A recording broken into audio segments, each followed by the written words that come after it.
Salam, selamat pagi, salam damai sejahtera untuk Bapak, Ibu, Saudara-saudara yang terkasih. Marilah kita menerima sapaan firman Tuhan melalui renungan harian HKBP Resort Sutoyo hari ini, Rabu 30 November 2022. Kita berdoa. Damai sejahtera Allah yang melampaui segala akal, itulah kiranya yang melihara hati, jiwa, dan pikiranmu di dalam nama Yesus Kristus Tuhan kita. Amin. Firman Tuhan yang mau menyapa kita melalui renungan ini terambil dari kitab 2 Korintus pasal 5 ayatnya yang ke-15. Bahasa Indonesia, dan Kristus telah mati untuk semua orang, supaya mereka yang hidup tidak lagi hidup untuk dirinya sendiri, tetapi untuk Dia yang telah mati dan telah dibangkitkan untuk mereka. Dalam bahasa Batak Tuba, jala songonodo jujur hami, anggo naung mate nasasadai humokop sude, naung mate do nasida saluhutna. Jala humokop saluhut do ibana mate, asa unang be mangulu dirina akan mangului, asa mangulu nasida di ibana naung mate jala mula mangulu humokop nasida.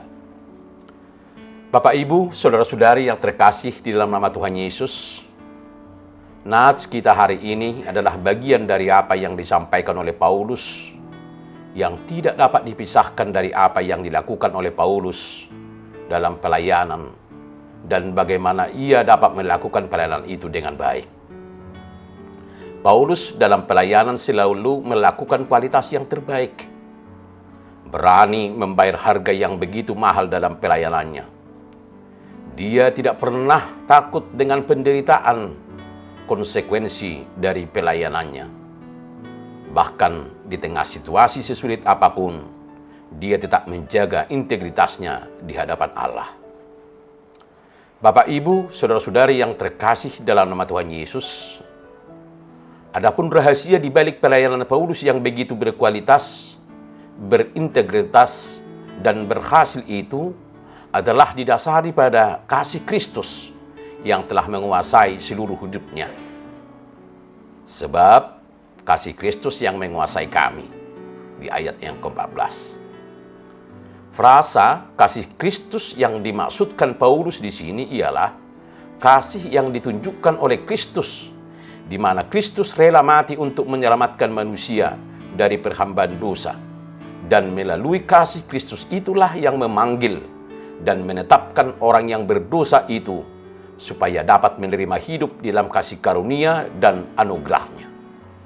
Di pihak lain, yang mau dimaksudkan Paulus ialah bagaimana dia atau manusia yang telah diselamatkan itu menunjukkan kasihnya kepada Yesus Kristus melalui pelayanan-pelayanan dalam pekerjaan untuk Tuhan. Bapak, Ibu, Saudara-saudara yang terkasih dalam nama Tuhan Yesus, bagaimana Paulus atau kita supaya dapat dikuasai oleh kasih Kristus?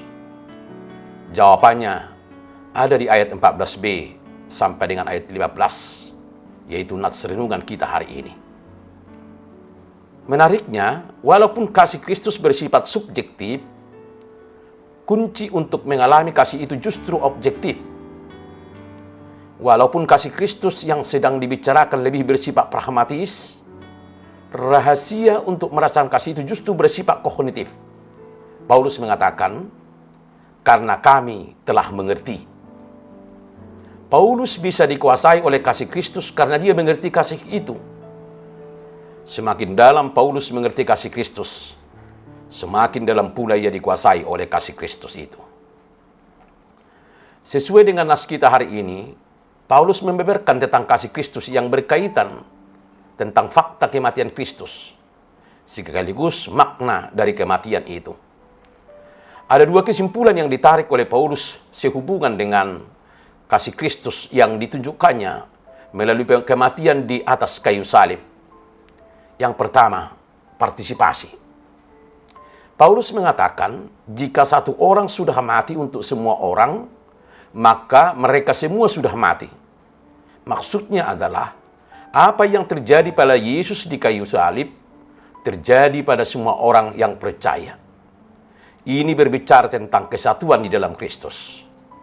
Kematiannya di atas kayu salib bukan hanya menggantikan kita, tetapi sekaligus menyertakan kita di dalamnya. Kita memiliki persekutuan yang nyata di dalam kematiannya. Konsep di atas sangat sulit untuk diilustrasikan. Peristiwa di kayu salib memang tidak ada duanya. Tidak ada kasih lain yang cukup mendekati. Yang Paulus maksudkan bukan sekedar seseorang yang menggantikan hukum penjara bagi orang lain. Dalam ilustrasi ini, orang yang digantikan tetap merasa jauh dari penggantinya. Jika harus diilustrasikan, kita mungkin dapat membayangkan seorang ayah yang menutupi anaknya dengan tubuhnya sendiri, tak kala sang anak menerima cambukan dan pukulan yang mematikan. Anak itu ada di sana. Dia benar-benar takut dengan kerasnya hukuman.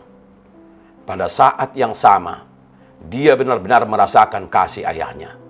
Dia benar-benar sadar bahwa seharusnya dialah yang ada di atas dan menerima semua siksaan itu. Yang kedua, orientasi. Di ayat ini, Paulus menerangkan bahwa kematian Kristus memiliki sebuah tujuan. Tujuan ini berkaitan dengan tujuan hidup kita. Kristus telah mati untuk semua, supaya mereka yang hidup tidak lagi hidup untuk dirinya sendiri, tetapi untuk Dia yang telah mati dan telah dibangkitkan untuk mereka. Tidak cukup bagi kita hanya untuk dibebaskan dari hukuman. Tidak cukup kalau kita sekadar dilepaskan dari kesia-siaan. Kristus ingin memberikan nilai pada hidup kita. Nilai itu berkaitan erat dengan orientasi hidup. Tujuan hidup kita diubahkan. Bapak, Ibu, saudara-saudari yang terkasih dalam nama Tuhan Yesus. Sebelum mengalami kematian dan kebangkitan Yesus, semua orang hidup untuk dirinya sendiri. Di ayat 15 dikatakan, tidak lagi hidup untuk dirinya sendiri. Apapun yang kita lakukan hanyalah demi diri sendiri.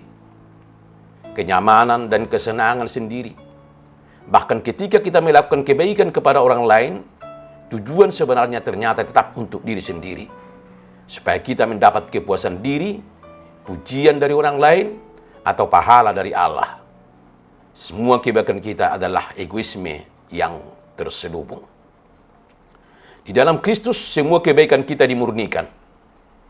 Kita mengasihi karena lebih dahulu dikasihi. Tidak ada motivasi lain. Kasih bukan sarana untuk mendapatkan sesuatu, tetapi kekuatan untuk memberikan segala sesuatu. Amin. Kita berdoa.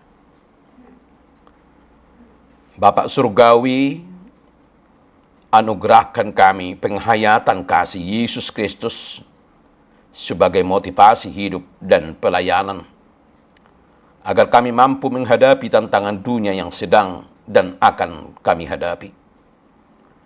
Jangan biarkan kami dikuasai oleh hal-hal yang merintangi hidup bersamamu, tapi biarlah kami menguasai pergumulan hidup ini hanya bersamamu. Amin. Salam, salam sehat. Selamat menjalankan hidup yang seturut dan berkenan kepada kehendak Tuhan. Tuhan Yesus memberkati setiap niat dan perbuatan baik dalam hidup kita. Immanuel.